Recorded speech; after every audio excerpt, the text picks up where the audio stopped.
ko. Bayan niyo po kuya. Sana nakarating siya sa kanyang paruunan. Matiwasay.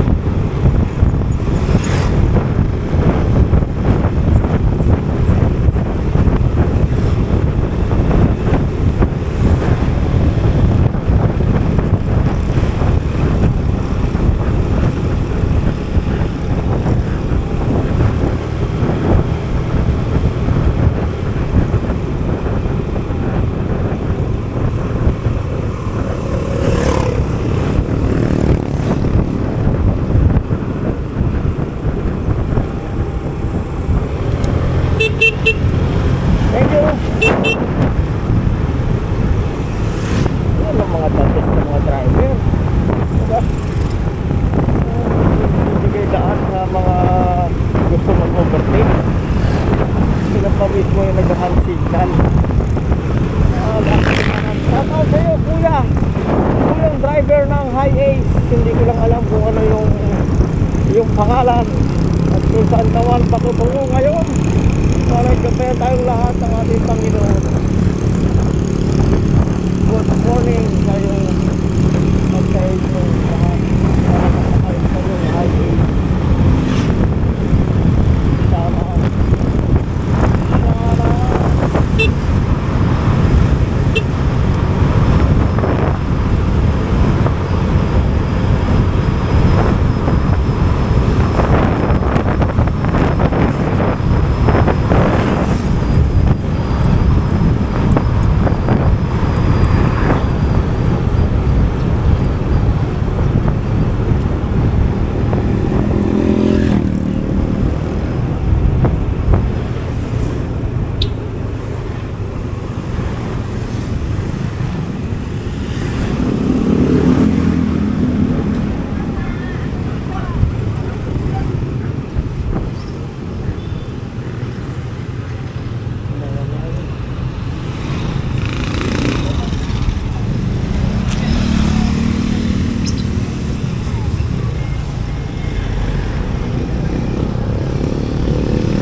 Okay, nandito na tayo sa PAMI. Ang likod natin, ayan ang sikat na Fabiola. Yan, yung mga sikat na mga vlogger nandyan, tambayan yan dyan, isa sa mga tambayan nila, ano. So yun, iba-ibabayin naman natin na papuntang Real Quezon PAMI. Tapos liko tayo ng kaliwa, tapos Real Quezon, papuntang Real Quezon. So hindi na ako nagdala ng cellphone kasi hindi naman ako taga rito, pero medyo familiar na tayo sa lugar at ilang beses na rin tayo nakabalik dito, nasanay na tayo na na alam na natin yung lugar. So para hindi na tayo dagdag isipin pa sa cellphone at tingin-tingin pa tayo sa cellphone, tingin tayo sa harapan, focus na tayo ngayon sa daan kasi lahat ng mapa ay nandito. Ay, lahat ng mapa, yung mapa papuntang Quezon ay nasa aking isipan na. Alright, nakatatak na yan sa aking isipan. Alright, let's go.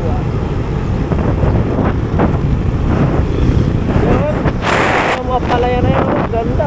Woo! Woo! Alright.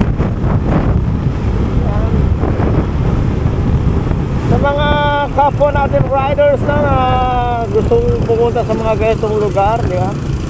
Gustong magbisita, gustong maranasan yung mga ganitong experience, mapuntahan yung mga ganitong lugar, abay napakasimple lang po, diba? Napakasimple lang ng ating mga binabaybay.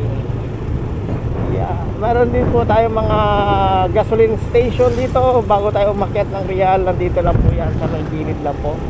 Okay, dahil full tank pa naman tayo.